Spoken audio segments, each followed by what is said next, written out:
मी दामणगाव मधून ये दिसते छक्के बिक्के नसून ये माणूस आहे, पण यांनी ना आज रोज दिवसामध्ये अंजन दुसऱ्याच्या डोळ्यात अंजन घालून यांनी सोने करायचे। आता इकडं एक ठिकाणी एक बाईक गेले म्हणत त्या बाईच्या डोक्यावर असा हात ठेवला, बाई तो असं होईल तसं होईल फलानं होईल बिस्कन होईल, तिच्याकडून 2100 रुपये लुटले।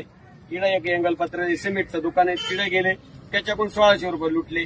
ज्यांनी मुंबईपासून निघाले तर इथपर्यंत कमीत कमी 7-10 लुटण्याचा कारभार केला। काहीतरी बुरळ पाडायची आणि म्हणजे त्या माणसानं अंगावरलं डाग असो काही असो यांना काढून द्यायचं, यांचा धंदा हा। यांनी मग असं लुटमार करून त्यांना तरी प्रसाद दिला चांगल्या प्रमाणात, अजूनही म्हणलं तर अजून द्यायला काही अडचण नाही, पण सतर्क राहा। असे दारात आले तर यांना पाणी सुद्धा देऊ नका अशा लोकांना, तिकडून लगेच हक्कलपट्टी, कारण तसं काय वाटलेस लगेच आपल्या नातेवाईकाला कोणालाही जवळच्या व्यक्तीला फोन करून आपल्या माणसाला सतर्क करायचं। पण हे दारात नका, कुणी येऊ काही येऊ छक्का येऊ पंचा येऊ, पण यांना दारात येऊ।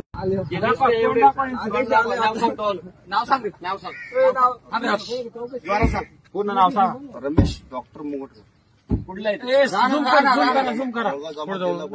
काय केलं ते सांगा, पुन्हा कबूल करा। ते काय कोणाकडून पैसे घेतले ते सांग, इतक्यात घेतले?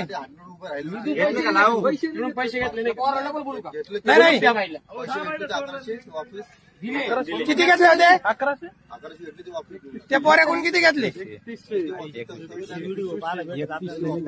वापस गेले? किती घेतले? नमस्कार, मी निवेदिका प्राध्यापिका सुकाळे प्रतीक्षा बगर आपल्या समोर घेऊन येत आहे वेगवेगळ्या कार्यक्रमांचे निवेदन। त्यामध्ये लग्न समारंभ, बर्थडे पार्टी, दिवाळी जेवण तसेच वेगवेगळ्या प्रकारच्या सांस्कृतिक कार्यक्रमांचे निवेदन मी उत्कृष्ट प्रकारे करत आहे। तसेच येणाऱ्या नवरात्र उत्सवामध्ये आपल्या सर्व गावागावांमध्ये होणाऱ्या होम मिनिस्टरचे खेळ देखील वेगवेगळे एक आगळावेगळा उपक्रम म्हणून होम मिनिस्टर कार्यक्रमासाठी आणि वेगवेगळ्या प्रकारच्या कार्यक्रमांचे निवेदन करण्यासाठी खालील नंबरशी संपर्क साधावा। धन्यवाद।